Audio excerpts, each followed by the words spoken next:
Hi, I'm Greg Brahe, and I'm an atheist. Intellectual honesty can be a scary thing. It means setting aside your pride, putting your most cherished beliefs on the line, and examining them with honest and open inquiry, looking at them from dissenting viewpoints and considering all of the evidence and all the options and admitting a possibility that you might be wrong. That's so scary, in fact, that people have cloistered themselves away. They've locked out dissenting opinions, shunned them, or worse, through almost all of human history. But the New Covenant Group is different. Join us Sundays at 6 o'clock for Inspiring Honesty, authentic inquiry between a believer and a non-believer on the questions that really matter.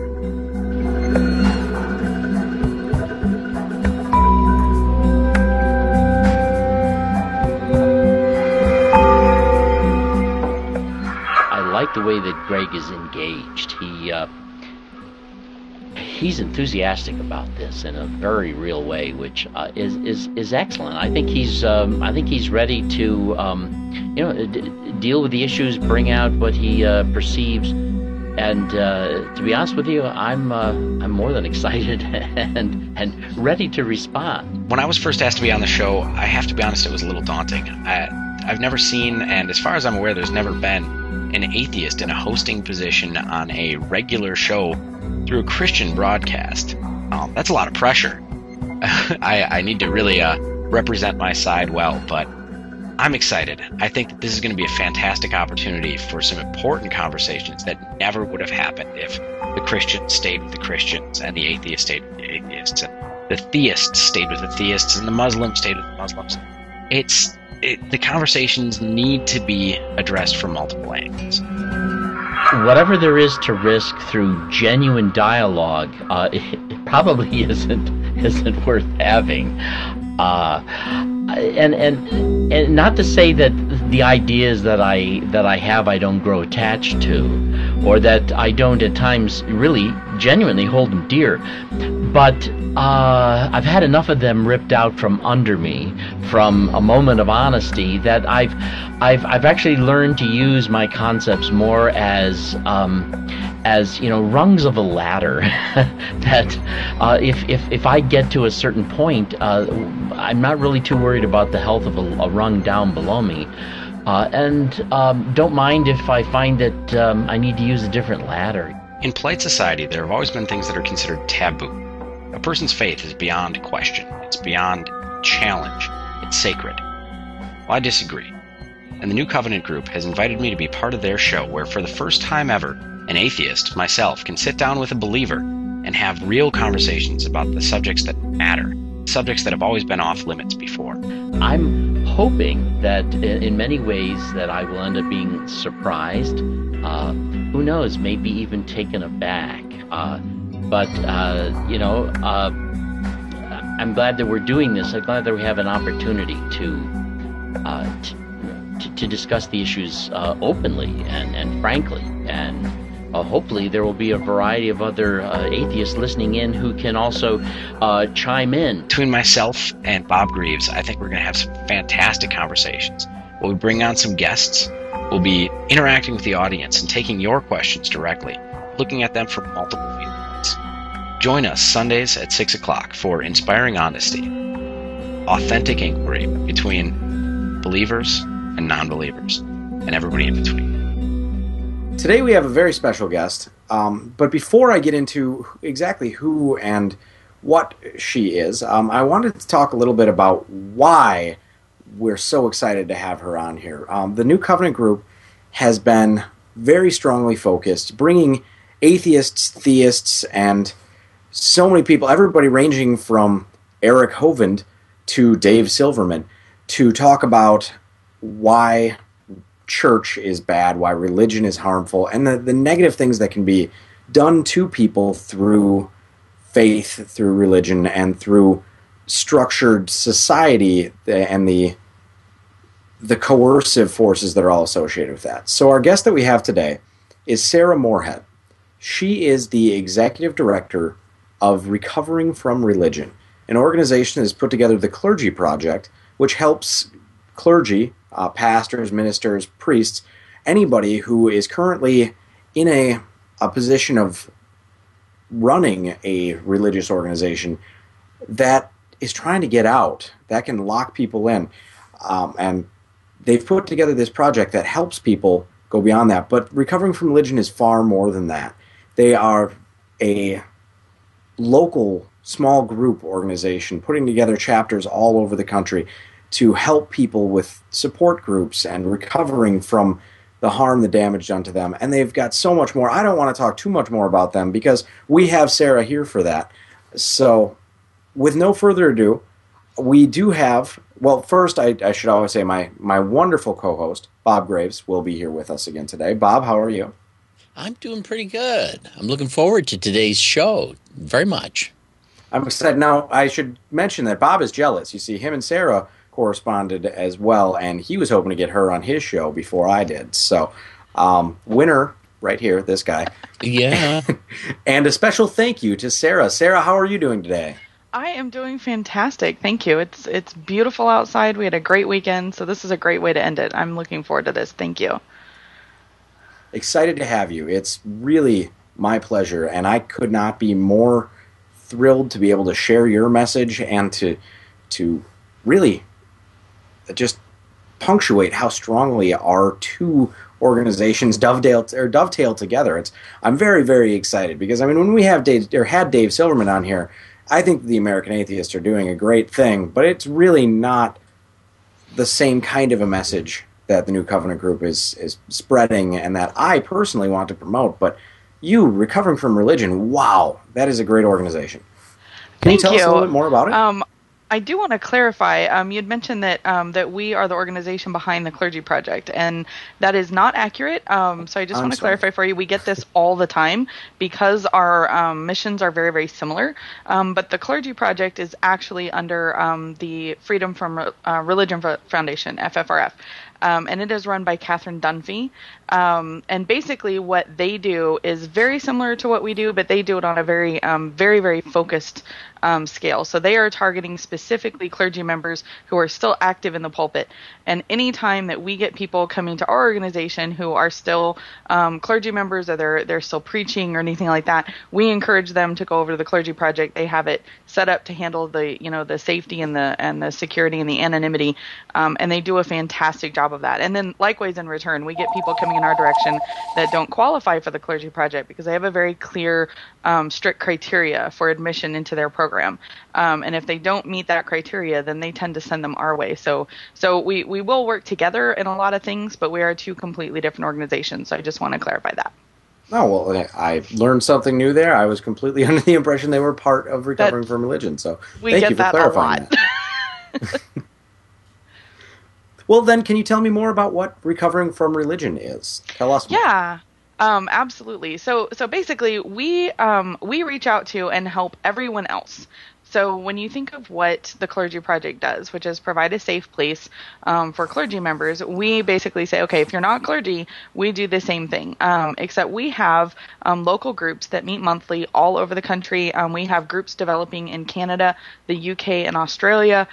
We have a group that wants to start up in Sweden. We have a group request in Singapore. So we're exploding at this point. And these groups meet monthly. It's a support system type structure where people come together. Everyone there is in some sort of recovery from religion. So what we like to say is if anyone has been negatively impacted by religion, they're welcome at these groups. We have people who are theists, who are, just in their own process of answering their own questions and looking for somewhere to go that they can hash this process out on their own without going to their pastor and being told they need to pray about it or that they're sinning by exploring these doubts, things like that. All the way to the lifelong atheist who has literally never been in a church, but maybe their girlfriend or, their kids are getting involved in religion or have been involved in religion, or maybe they have in-laws who are wanting to take the kids to church. They don't know how to deal with that, or maybe their parents have found religion and they're, threatening to disown them if they don't convert and things like that. So anyone that's had a negative experience with religion, that's what we offer is just a safe place to explore that and to work through it in a community of people who really understand what that's like. Now, you just launched or relaunched your website, is that correct? Mm-hmm. Yep, we just overhauled it. We had a lot of fun putting it together originally, but we did not get it done professionally. And this time we decided to do it the right way. It works much better now. And what is that URL? The website is recoveringfromreligion.org. Okay, and it is just recovering from religion, right? There's no the or anything. Perfect. Mm-mm. I just wanted to get the formalities out of the way with that, because I love that you have this whole program put together, and I encourage our viewers to check out their website. There's a lot more on there, but I also wanted to say I closed the website because it was slow, or my computer, I was running slow because the browser I had open. But on there, right in your mission, it talks about people who are ready to leave religion behind. Now, are the only people who are welcome in recovering from religion atheists? Oh, absolutely not. We are not an atheist deconversion organization or anything like that. Like I said, we're a safe place to explore all of that. What tends to happen, we found, is the vast majority of people who start coming to recovering from religion groups, they start exploring their own disbelief, and in that process, the house of cards tends to start falling pretty quickly. We found we have what we call the spectrum of disbelief, and it starts with ardent polytheism, which is obviously the concept that you believe that all gods exist, all gods are equal, those sorts of things, and all the way down to total disbelief or atheism, and every single piece of theism in there, including deism and things like that. So we like to show people the spectrum of disbelief and help them self-identify where they are in that process. And all we're asking for when people come to our groups, we want to encourage them to get to a point that they see religion itself as an unnecessary force in their life. If they still believe in God, if they still have their own supernatural beliefs, that's their business. That's not our job to tell them they're wrong or anything like that. That's to each their own kind of thing. But provided they're at a point in their life that they're no longer afraid that if they don't give 10% of their income, they might be going to hell, or they're no longer concerned that, God is watching their sex life and things like that. That's the part where we're trying to help them with. So you and Bob corresponded as well in the past, and I know that you have been very active interacting with me and with so many other people. You were you're putting together. Are you part of putting together ApostaCon? ApostaCon. Yeah, I actually am on the leadership team for that. Absolutely. So you have a lot on your plate right now. New website, a convention coming up. I'm a little busy. Of course, everything that you do. Yeah. What's ApostaCon? Describe that a bit. Yeah, absolutely. So ApostaCon, it originally for many years was the Midwest Free Thought Conference, and then we kind of went through a rebranding and an overhaul of the image and things like that, make it more exciting and fun. And we came up with the word ApostaCon. So it's a portmanteau of apostate and conference. Of course, you also get the wonderful pasta sound in there, so we're going with the flying spaghetti monster theme and all those things. So everyone is welcome. It's going to be the weekend of September 21st. In Omaha, Nebraska. It's going to be a lot of fun, and you can go to the website is apostacon.org, I believe. I'm pretty sure we have .org and .com, but I'm sure I'll be corrected if I'm wrong, so if one of you wants to pull it up. But at any rate, you can go to the website, you can get registered. We have a fantastic hotel for the convention. Everyone who gets a hotel room gets free indoor water park passes. It's going to be an absolute riot. We're going to have a great time. It is .org. I just double-checked. And there also is a Facebook page around it. I have too mmany websites going on in my brain, so I wanted to make sure I didn't screw that up. I will hear about it from all of the rest of the team if I do that wrong. So, Postacon.org. There we go.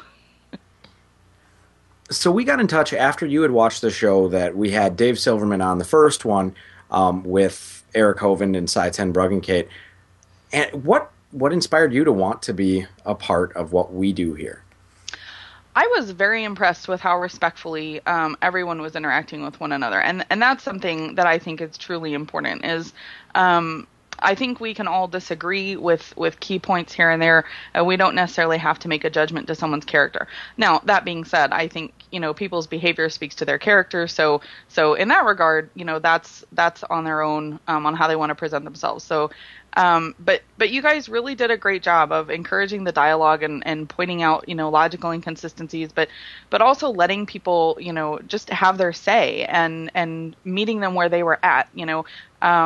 We can all disagree with Hovind on multiple different things, but the fact that he had the ability to finish what he was saying and make his points, I thought that was important. I thought it was fantastic to finally see a show where Dave got to have his say and finish what he had to say as much as he could, considering some of the dynamics going on. So that I think those things are so important in this conversation, especially when we're trying to communicate with people who are on the questioning end of the religious spectrum. For them to see that dialogue is valued is very, very crucial to me. So I have been dominating the conversation so far. Bob, do you, as the co-host, you said you were really excited to have Sarah on, and you were jealous that you couldn't get her on your show first. So here's your opportunity. Yeah, you scooped me. You scooped me really well there. I think that this is awesome. I think that it's important also to kind of get the word out more. Although I am still a person of absolutely strong faith, I certainly don't have a traditional faith, and I certainly don't believe in a God where somehow believing in some of the things that are arbitrary or unverifiable are somehow required. I just don't have that kind of a faith. But I really think that because I have also valued the idea of I don't want a faith that cannot be questioned. I don't want a faith that can't face all the issues and maybe even come up with a conclusion or a decision that other people are uncomfortable with or find awkward. And so I think it's awesome that we can get organizations who are really opening up to help people who do have serious questions. And one of the things that I've even posted recently here was it is hard to know what to say or when to say it when you're working with people who are not your enemy, and yet their theology is not only your enemy but their enemy. And it's delicate, and so because I've seen religion as something that can be extremely abusive. I find it's wonderful that we have people doing this, and I'd just like to see that word get out so that more people are going to be very comfortable asking serious questions. And the more they ask serious questions, the more they're going to end up either with a faith that they can take responsibility for and are comfortable with, or they can let go if it's not really their faith. The worst thing in the world is to have a faith that isn't really yours, So I like this. I think this is awesome. So Sarah, you are putting together a new program right now as well. It's in the works. Can you tell us a little bit about what, aside from all of the other things on your plate, what Recovering from Religion is working out at the moment? Yeah, absolutely. We are very excited. We are launching the fundraising part of what we're calling the Hotline Project. And the Hotline Project will be an 800 phone number that's staffed 24/7 here in the United States for people to be able to call when there's not a Recovering from Religion group in their area, or if there is, but maybe they're just not in a position to be able to safely attend one, where they can get those questions answered in a way that helps them process their own disbelief. So one of the things that's crucial to Recovering from Religion, we do not tell people what to think or what to believe. The vast majority of our facilitators and our volunteers are secular in some respect, or non-religious, or identify as some sort of atheistic viewpoint. However, when people call this hotline, they're going to be met where they are at. So we're going to be able to offer them resources that help them continue their process and their search to get their questions answered. So whether that's books to point them towards, or websites, or even a Recovering from Religion group, or an online Recovering from Religion group, which we're also working on incorporating into our website. Any of those things to just give them that safety net to be able to continue exploring. The other thing it's going to be really great for is to help people who are in kind of a crisis situation. As you guys are probably familiar, people who suddenly decide, this faith system is no longer working for me, and it tends to happen more abruptly with fundamentalism. That can affect everything from their jobs, their family, their relationships, their community, their everything. And that's terrifying. When I get emails all the time that are miles long from people saying, I don't know what to do. I don't know where to turn. If I tell my wife that I don't want to go to church anymore, she's going to want a divorce. That's how deeply ingrained this fundamentalist view can be. And it's terrifying for them. They don't know what to do and they don't know where to turn. So this 800 number is going to give them that option of someone that they can call and they can talk to, who understands what they're going through and is going to help them both, find their own resources and figure out where to go next, kind of an exit strategy. One resource that I like to point out, and this is a plug for next week's show as well, but we have an author coming on next week. His name is Guy P. Harrison. Are you familiar with him? I'm not. I don't think I've heard the name. Oh, I love his books. The one that got me very interested in him is this one. I know you can't see it, but our viewers can. I've referenced to it many, many times. It is called 50 Reasons People Give for Believing in a God. And what I love about Guy and the way he writes is that it's very accessible and not accusatory. It inspired me in a lot of the ways that I talk about faith and religion with people. And it basically just meets the 50 reasons that average people give, and not theologians, but just people out there give for or supporting their belief. He's written a few other books. There's one about race and religion. I have the questions written, or the topics written down for the plug at the end of the show here, but since it worked out a little bit, there's also this one, 50 Popular Beliefs That People Think Are True.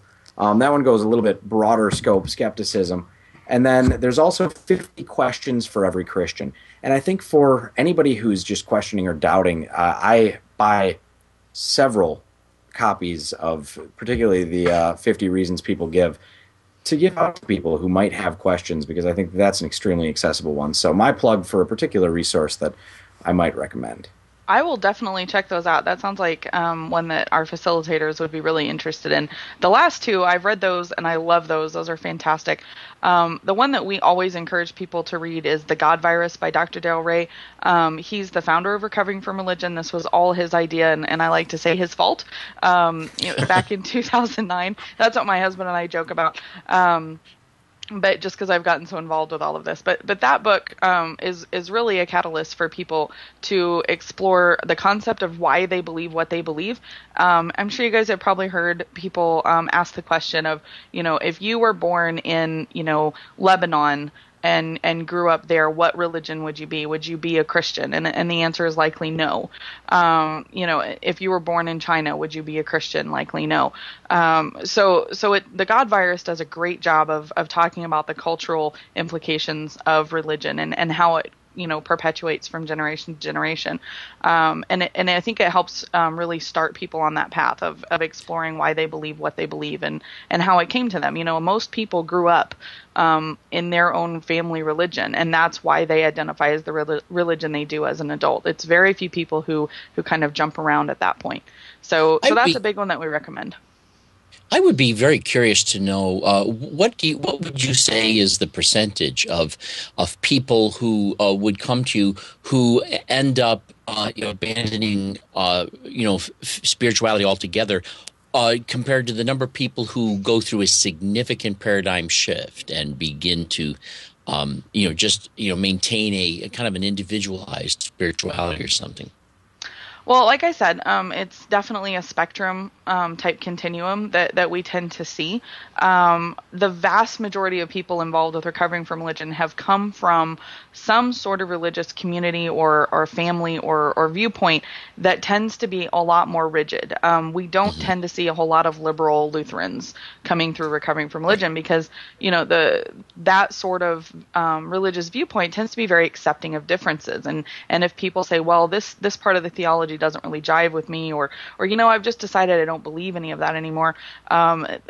Most of that demographic doesn't tend to turn around and go, well, then we're done with you. We never want to see you on the holidays again. Get away from us.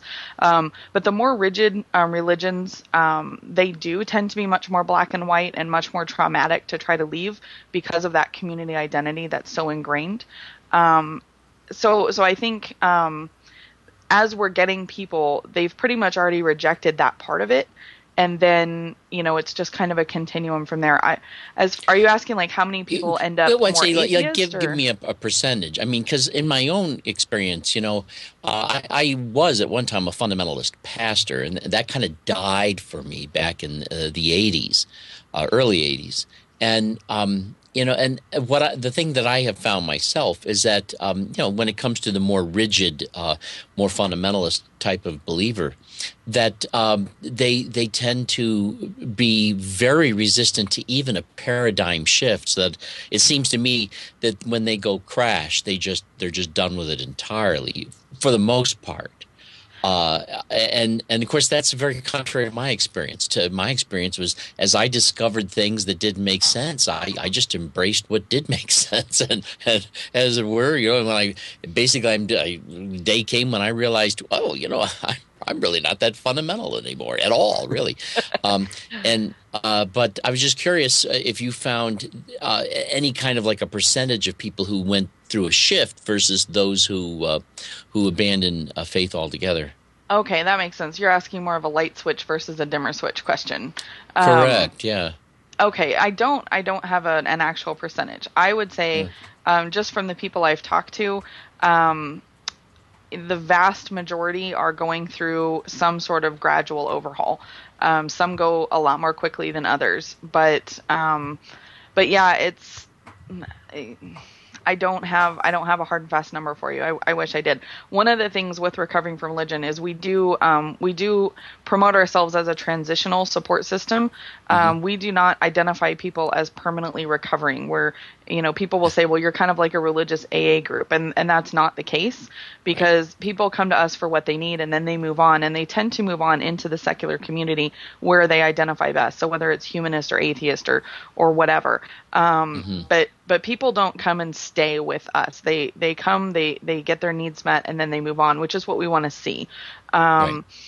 So in that regard, it's kind of hard to keep those hard and fast numbers as to exactly where they were when they came in and things like that. I tend to poll my facilitators and get their information on what their groups are, and what the members in their groups are doing and how they identify. But the vast majority do come in from a really structured religious program, and that they've just decided doesn't work.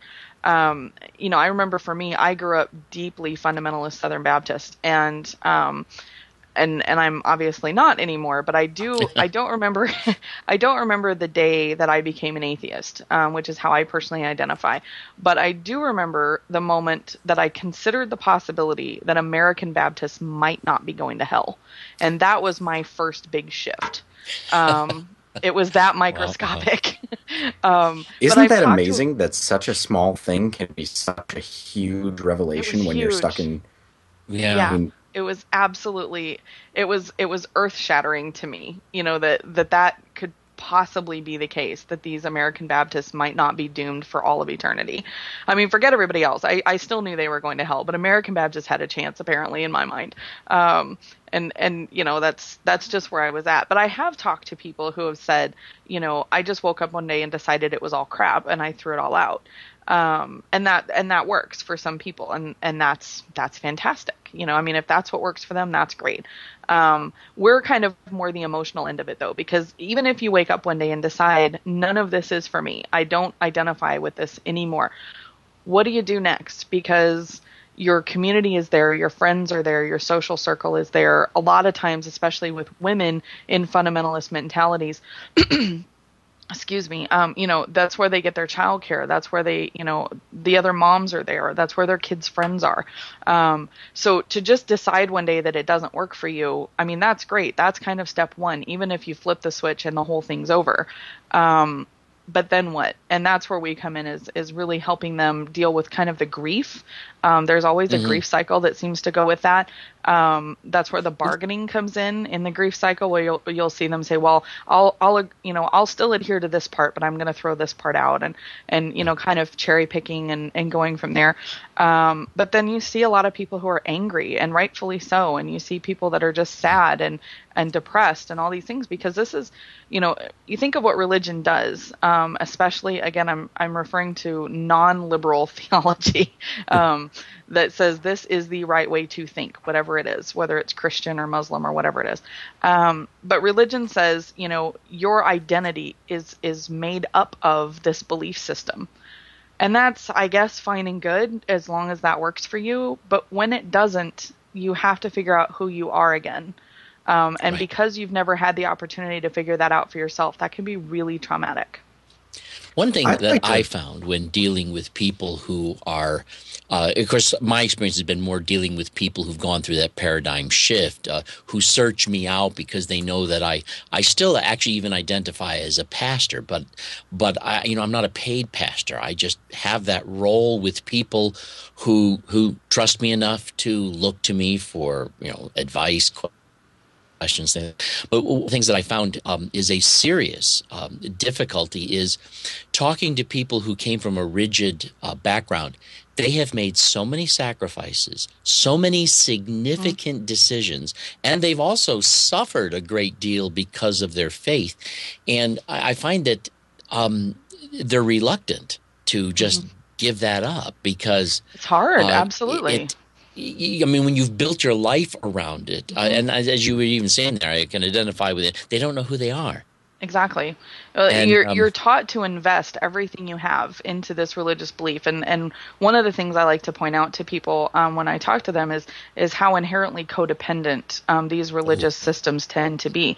They teach you that you are nothing without this entity, that this entity judges you, that this entity has the right to make decisions for you, that you, if anything good happens, it's because this entity decided it was allowed to happen for you. If anything bad happens, it's because you're a jerk. Right.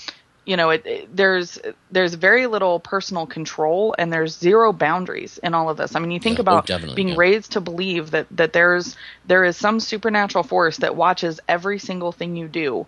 There is no privacy in your life because this supernatural force is watching you. I mean, you're teaching people not to have boundaries, not to set boundaries, not to expect any boundaries to be respected.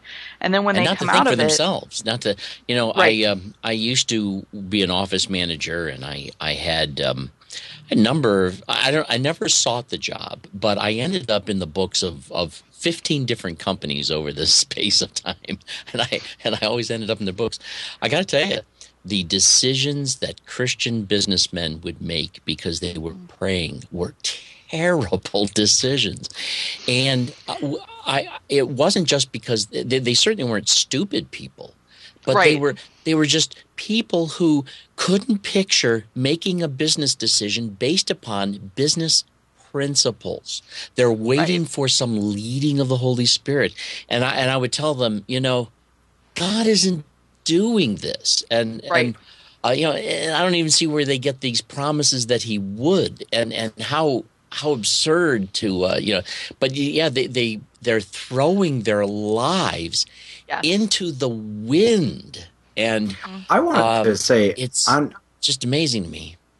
On the subject of the trusting your gut, trusting the Holy Spirit. There's been a lot of research in that it is just trusting your gut, and it's exactly on my own personal commentary on this. It drives me up the wall to hear people talk about the Holy Spirit moving them or signs from God.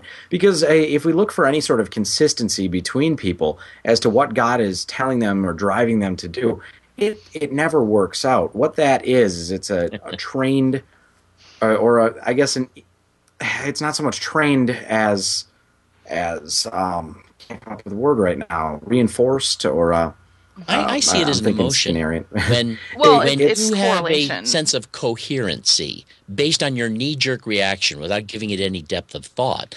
There's a sort of a peaceful feeling that you get when you are not aware of any problem with the way you're thinking, and this inner peace, based upon no research at all, is a big part of how they discern God's will, which in the end leaves you this way. It's funny how no matter who God is dealing with, God seems to be just as smart or just as foolish as they are. And, for Well, that but reason, but you because know it's the just, more fundamentalist viewpoint of that is that, provided you're doing God's will, everything's going to work out the way God intended. So if it doesn't work for you, you're just in conflict with God's will. It's not that God's will is a problem, it's that you are the problem. So remember, or it God's all trying to gets show twisted you back something that around. you got to figure out what the lesson is. Right. Yeah. So where did you Yeah. screw up? And I can remember, I mean, I spent years of my life, in that mentality of saying, okay, I'm trusting God that this is what's supposed to happen. And then, and everything would fall apart. And it's like, okay, so Yeah. obviously God's trying to teach me something here. And the Sunday schools reinforce it, and the Bible studies reinforce it, and the pastors reinforce it, and all those things. And when that microcosm is all that you experience, um, that's it's so reinforcing. I mean, that's just the bottom line to it. And Hmm. that's where, just to pull it all back to the original, about why was I interested in being a part of this show, and Bob, also yours as well. But because of that understanding that people, the belief people have, if they have a sincerely held belief, they mean it. That doesn't mean they're stupid. I do get really frustrated when I see people up in arms, and they have their own anger about it, and that's certainly their own issue. But when they get up in arms about religious people and say, well, they're all just stupid, and that's not the case. The issue is that they have literally lived their entire life in Oz, and that they've never even known there was a curtain, much less been able to pull it back. So that's what I try to get people to understand is how deeply and sincerely people believe that this is the case. And logic has nothing to do with it. I can remember, I mean, I attended a mega church for a very, very long time. So not a tiny little home church or anything like that. And I remember being taught by the pastor who's, preaching, and he's got the TVs going, and, he's the band in the background. It was a big, huge church, very mainstream appearing, but very fundamentalist. And he would tell everybody, you're watching for signs. What is God trying to tell you today? Things like that. And they teach you to suspend all logical thought, that critical Oh, yes. thinking is Yeah. damaging, and critical thinking is Satan's way of working his doubts into your mind. And then look what happens. You start thinking, and you're going to be, some satanic secularist or something bizarre. I do remember very specifically, secular is Satan and humanist means hell. So that's one that sticks with me still. But apparently I'm on an express train. So Yeah. I wanted to say that we've talked a lot about the fundamentalists and the very hardcore religious people that are very obviously susceptible to this kind of thing. But from my own personal experience, I sometimes feel kind of bad because I didn't come from that background. So many of the other atheists that I talk to. And for the record, this is a point I wanted to make when we were talking about atheists tending to say that religious people are stupid. I also will go as far as to say that just because you're an atheist doesn't make you smart. oh, definitely. Absolutely. I won't even get into that, but I completely That's another agree huge with level you. of arrogance that we're prone to. But Yeah. that's just a side note. I want to say that I do not come from a fundamentalist background, but coming out as an atheist still took me years to do. It was probably, I think, 2 years after I learned to start self-identifying as an atheist to myself, before I even was able to do it to my wife, let alone any of my friends or family. It took another year after that, and then to become active in the the other realms that I have been it was a progression. It took time, and that's because it was scary. It was terrifying. I mean, one of my best friends is a Jehovah's Witness, and I was really truly afraid that he was not ever going to talk to me again. That it was just he wouldn't be able to. We wouldn't be Yeah. allowed to. He might not be And, allowed to, but he does anyway. That's because you're a good friend. Mhm. no, and we do talk quite a bit about religion, so he can still chalk Yeah. it up on his hour sheet or whatever they have to do. You're good. He was evangelizing to an atheist, not just spending time with a friend. So That's double it, points, if I understand that correctly. So right, Yeah. you get the bonus if you hit more than I 3 hours think that in a week. exactly.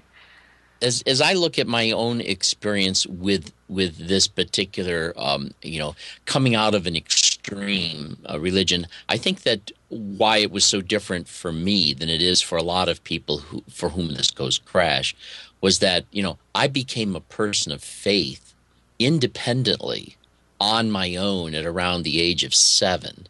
And I didn't even become a fundamentalist until about 18. And in that interim, for me, my faith was nothing much. It was nothing theological. It was simply a sense of a presence, period. And it had no judgment to it. There was no concept of heaven or hell or anything. Just someone close by, and so I think that when things started falling apart for me, it really, I kind of just drifted back to an earlier way and had no problem doing it, fortunately. But yeah, that's very good. And I think that is a key difference when people come to it on their own and then they can leave it on their own. I mean, that's still their own choice. That's a completely different thing, I think, than pure indoctrination, which is what happens in families where, that's the family belief, and you're in that church from the moment you're born, and this is the belief system. And then of course you always get, the churches fluctuate in their own theology. They tend to go through periods where they're more conservative or less conservative and things like that, and so you're just always caught up in following what the group says. And I think that mentality, when it's from day one, is a completely different mindset than someone who just says, I'm going to start looking into this and checking it out and finds it of their own accord. There probably are cases where I'm wrong on that, and I'm sure, but I think overall that's probably a pretty safe bet. Yeah. Yeah. For me, actually I went toward fundamentalism because I had decided that I wanted to go towards a formal ministry. And the mentor that I had been attaching myself to was an Episcopalian rector who, at about the time I was 18, started going through his own crises, of faith. And at 18, for me, it wasn't a fundamentalist kind of thing. It was just one of these, 18 and idealistic and naive. Right. And I thought, well, I'm not going to go to the school that he went to if that means that when I reach 40, I'm going to be having all these doubts. And so I heard of this school called Bob Jones University where they know what they believe. And so I thought, well, that's wonderful, and I went there and, I just bought into it until I started thinking about things and going, well, wait a minute, this doesn't make sense. And so, I jumped in with enthusiasm and youthful vigor, but, it just fell apart for me, eventually there. That's really interesting. I homeschool my kids, and when I was a fundamentalist, we used Bob Jones materials. I'm very familiar with Bob Jones and all that, so that's kind of funny. That transition, was that recent for you? Hey, we've come full circle here. Exactly. Do what now? That transition, was that recent for you, that you were using fundamentalist things even for your own children? Oh, absolutely. Yeah. I just left, like I said, it was a really long process for me, as it is for most people, I think. But I would say, I first started identifying as an atheist, and actually saying the word, probably about 4 years ago. And it was a really long process of probably about 4 or 5 years to even get to that point. So, but yeah, I absolutely, I've homeschooled for a very long time, and I have kids all over the age range. I have kids in college, and I have a newborn. And yeah, the older ones absolutely had a lot of religious stuff in theirs. In fact, they remind me of that regularly. Where are your kids now in terms of their own faith? They're secular. They really don't have a whole lot of opinion on it either way. I think they were in their teenage years when I started going through my own transition, and that was incredibly challenging. That's one of the things where, when I think about the usefulness of this hotline, where that's going to come in, is because, wow, to be completely overhauling your own religious identity on top of having to figure out what to tell your kids. Because this is when they're asking those questions, and when you're a fundamentalist, you have those answers. They teach you what to say at every single point, and when you start realizing those answers don't make a whole lot of sense, then what do you tell your kids? You want to be honest with your kids, and you want to encourage them to learn for themselves. And that's something that's always been very, very, very valuable to me, is to instill in my kids a love of learning, not really tell them what to think, but how to think. And that was something that conflicted very heavily with fundamentalist ideology. But I did what I could to be right with the church and with God, in my opinion. And then as things started falling apart, I had to answer their questions, and they ended up, for quite a while, they started going to a very liberal Lutheran church nearby on their own, and they loved it, and the pastor there was fantastic and answered all their questions very patiently. And even, he was willing to say to them, I don't have all the answers to things, when they would ask very challenging things that he really didn't know.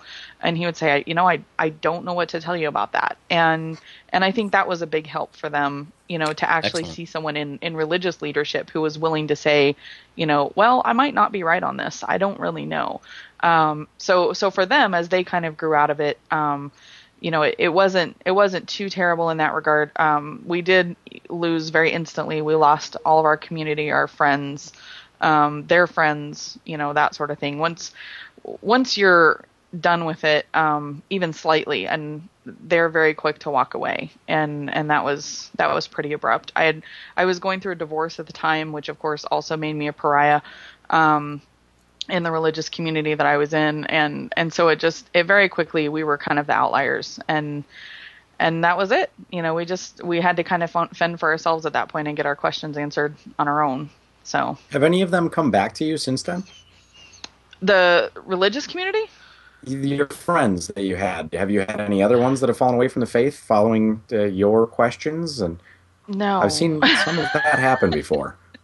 No, not really. I've run into people in town, and just kind of crossing paths and things like that, and it's decidedly awkward. I ran into one family that I had known for years. They were dear friends of ours, and then once we left church, they pretty much stopped talking to us. And this was the one family that actually was really supportive when I was leaving my marriage. I was in a very, very violent marriage, that I had a Promise Keeper husband that was very abusive. And this was one family that stood by me, 100%. They were fantastic. But then when the religion started falling away, that wasn't going to work. But I ran into them actually a couple years ago at just kind of a community. I think we were at a play or a theater thing or something like that. And I had a secular T-shirt on, and she kind of read it, and she looked at me and she's like, "Well, that's interesting. Well, good to see you," and then walked off. So, do you remember what the T-shirt said? It might have been an American Atheist T-shirt. I don't remember. Yeah, that probably helped. David Hayward has these T-shirts that says "Athe-ish." I really want one. Well, Bob, that is you to a T. I was describing, Sarah and I were talking the other day about a little bit more about the show, and talking about you and Dr. Jones, and it was so interesting to say, if I was describing their behavior, I'd have to say they're basically atheists, but then their theology is certainly not. It's the strangest. So you certainly are athe-ish. In that respect, it's maybe we need to add that to the spectrum of disbelief. Right. Give people that one to go to too. Well, part of it is that I would believe that the things that are actually true about God are so inarticulate that we just, no concept serves them, and so as a result, I have to own my theology as just a personal opinion, and it is for me useful only as a working model. And that's it, And so, as a result, when I come to a point where I don't think it's as useful, nothing's changing really in my faith, because it's kind of like any relationship. You have a relationship with another person. You're not really having a relationship with that person unless you recognize this person is really someone other than who I think they are. And you let them be who they are, other than what your expectations are. And that's a real relationship. And to me, I think I found that to be the quality of a relationship, this openness to the recognition that I don't even own the information. You know, Bob, I'm sorry. We only have about 2 minutes left, and I just wanted to give Sarah an opportunity to close with anything that she'd like to, anything that you wanted to talk about that we have not covered, or that you'd like to go over at the end of the show. Thank you. Well, one, I really appreciate being on the show. I've had a wonderful time, and I have a feeling the three of us could talk for a very long time. So I guess the best thing I can do is say, go to recoveringfromreligion.org. If you're looking for a group in your area, go to the Find a Groups page. If you are interested in helping us support the Hotline Project, please go to that page and donate. We are a 501c3 tax-exempt organization. We appreciate all the help we can get. And that's pretty much it. So if anybody has any questions, you can always get a hold of me on the website, and we are happy to help whoever contacts us. Well, Sarah, thank you very much for joining us. We would love to have you back at any point in the future, and at many points. There's so much more that we can talk about, and we absolutely support what you do. But we are out of time, so all I can say is thank you very, very much for being a part of this show today and for doing what you do. I think that you're making a positive difference in the world, especially given that you've only been going through this transition for less than a decade. I mean, that's impressive for you to be so supportive in such a short amount of time. So thank you for that. Thank you. One thing I'd like to just clarify, people, if they go to the website, if you'd mention that one more time, and I'm sure that if somebody's going through this process of questioning, they can find there at the website what they need to in order to get in contact with the kind of support they're looking for. What's the website again? It's www.recoveringfromreligion.org, and there is a tab that says Find a Group. There is also a tab that says Start a Group if anyone is interested in starting a group in their area. We offer lots of hands-on support and training for our facilitators. If you're interested in volunteering for the hotline, you can do that as well. And like I said, we're needing all the financial support we can get right now to get that hotline up and running as soon as possible. Yeah.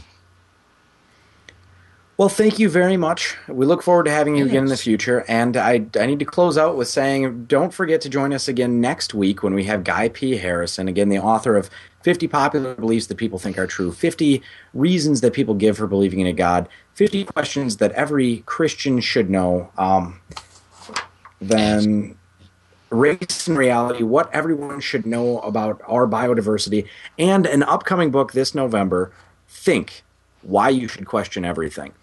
Guy P. Harrison will be joining us next week for Inspiring Honesty, so tune in at 6 p.m. Central Time, and thank you for joining us today. Hi, I'm Greg Brahe, and I'm an atheist. Intellectual honesty can be a scary thing. It means setting aside your pride, putting your most cherished beliefs on the line, and examining them with honest and open inquiry, looking at them from dissenting viewpoints and considering all of the evidence and all the options and admitting a possibility that you might be wrong. That's so scary, in fact, that people have cloistered themselves away. They've locked out dissenting opinions, shunned them, or worse, through almost all of human history. But the New Covenant Group is different. Join us Sundays at 6 o'clock for Inspiring Honesty, authentic inquiry between a believer and a non-believer on the questions that really matter.